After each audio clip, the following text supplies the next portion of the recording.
welcome, love plus back from break.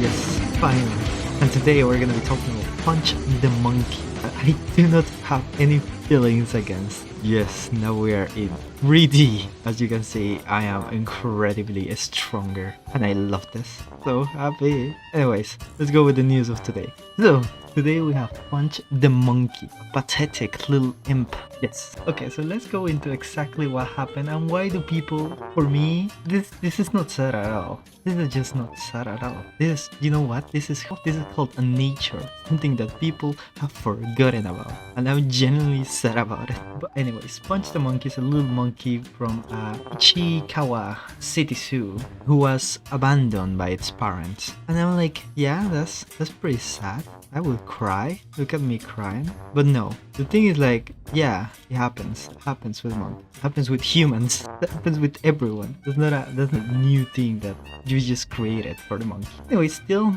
a little bit sad. And the monkey go viral because he got a video of the monkey being attacked by another monkey, and then he goes running into his fellow plushie. Yeah, there we go. Wait, no. There you go. There it is. There's a little fella. Look at him going like, oh no, I'm so lonely. Anyways, basically he gets attacked, and because he was close to another baby, and the mother gets mad at him because he's like, oh no, that's dangerous for my baby. I know this looks harsh. This, like, if this was a human baby, I would be sad too. But the thing is, like, this is monkeys we're talking about. Even though this is harsh, this is just how they are. It's just monkeys. He was never at any lethal danger. The bigger monkeys usually just don't like him because he's just not part of the group. But at the end of the day, as people realize now, he is getting better. He's getting more along with the monkeys. It's just an issue of, you have new monkey here, why would we want to add you? And slowly they start accepting him. So don't worry, this is just people taking stuff that, yeah, it's cute that he has a little plushie of a monkey. But yeah, I don't feel horribly bad about it like some other people do, because, like, you know, this is nature. It's simply something that happens. But look at him, poor little guy. Anyways, I don't have many shame. We all love the little guy and his thingy.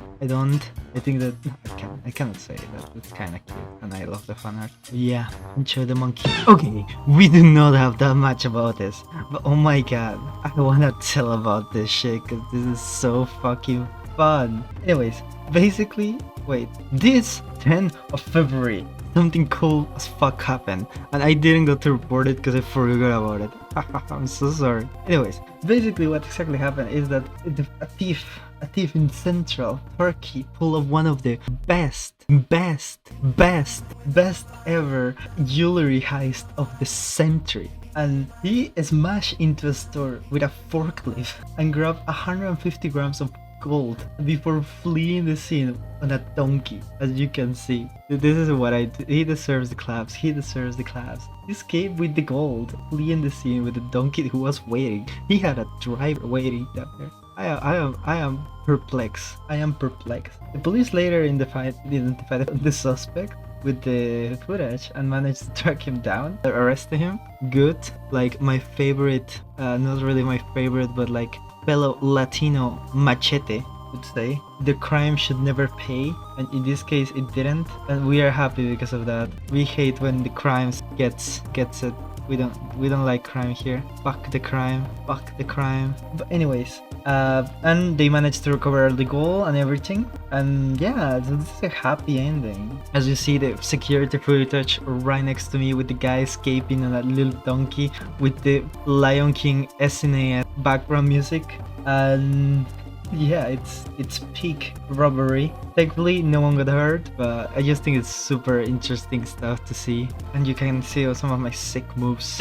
Come sit with me, child. It is time for me to tell you about one of the most great histories ever. The CIA history memes are amazing. This is a meme that's so good, even though it's like 12 days old, that means expire in memology. I'm gonna tell you about it because it is so.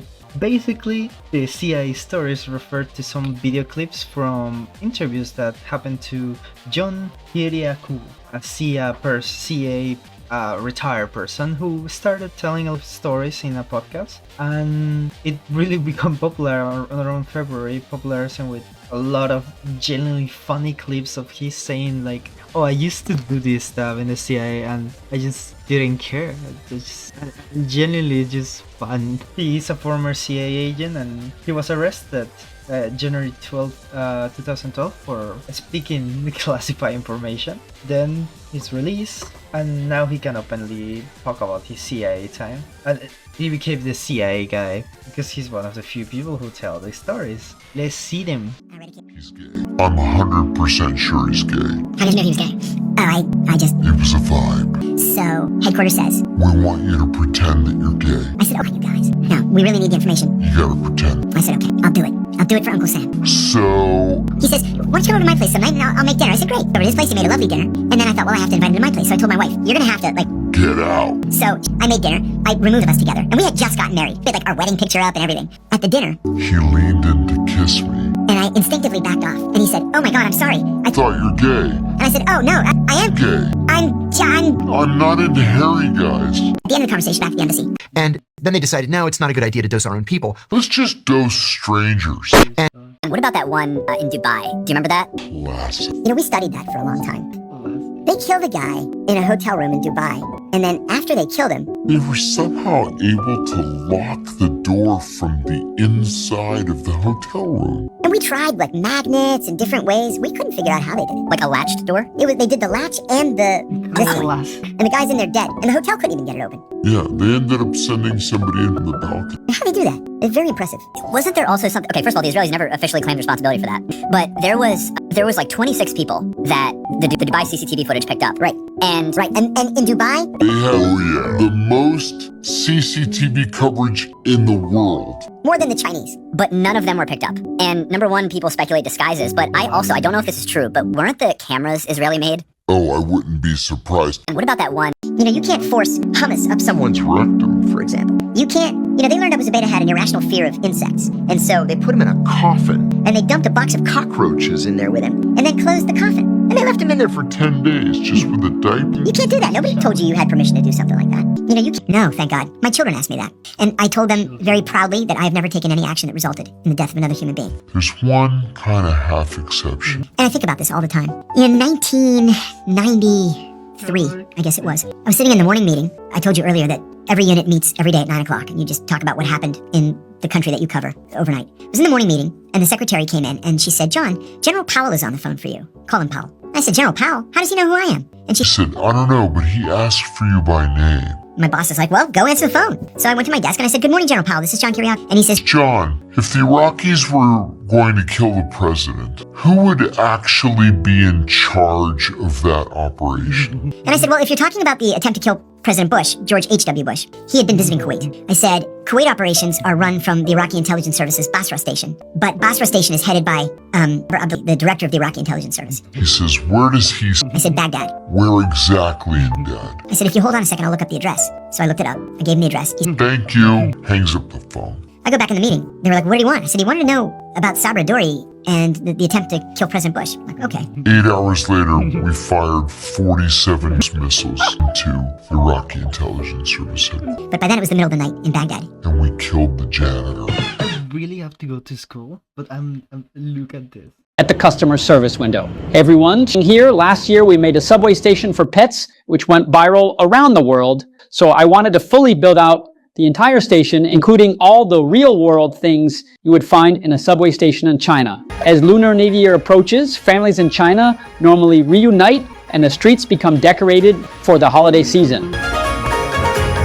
So of course the animals of Captown should join in too. Mr. Nice's son is about to go on New Year's break from school, so let's take the subway over and pick him up when classes end. No! He's added more smart home functions to his house: smart lighting, smart laundry, smart appliances, smart vacuum, smart climate control, and smart home monitoring. Pretty sweet. Yo, Mr. Nice, let's go pick up your kid. It's almost time. When we arrived at the school, we had a quick cat parent, cat teacher, cat student, and human conference to discuss the kid's latest report card. needs improvement. Afterwards, Mr. Nice took his son back home the other subway, which he found very exciting. Welcome to Cattown Station. Stand clear from the train door. They got off at Cattown Station and went shopping for the New Year's celebrations. First stop is the supermarket. Gotta get some fresh fruit for New Year's. Hey kid, be careful. Don't play with that fruit. Clean up on aisle 3. Thanks again for your support and suggestions down in the comments. We look forward to tackling more in the new year. Last but not least, I want to say Happy New Year and wish you all prosperity in the year of the horse. DoorDash, we all know that. That little service, American service that we use, because so fucking funny. Look at them, they're so funny. Anyways, Waymo is this place that goes around. Basically Waymo is this kind of AI, like self-driving cars that are taxis. It's really cool. Well, basically what we're going right now is the fact that Waymo, like a DoorDash employee, revealed that a lot of times they just get like a little orders, close doors. They just have to close doors, and it's amazing. They just ask, because sometimes people don't close their own doors when they are using Waymo, so the car cannot close it by itself, so they just need to order someone, like, well, order a DoorDash. Let's pay them six Dora, and then have them just pay everything. But yeah, as you see, so awesome and big. But yeah, simple as that. There's no much to say. That was today Shibasa news, and why I'm so moving. Anyways, I hope you liked the Shibasa's news. I'm gonna be late for everything. Let's hope it was worth it. As you say, buenas noches. Look at me, I can go super fast. I'm fast as fuck.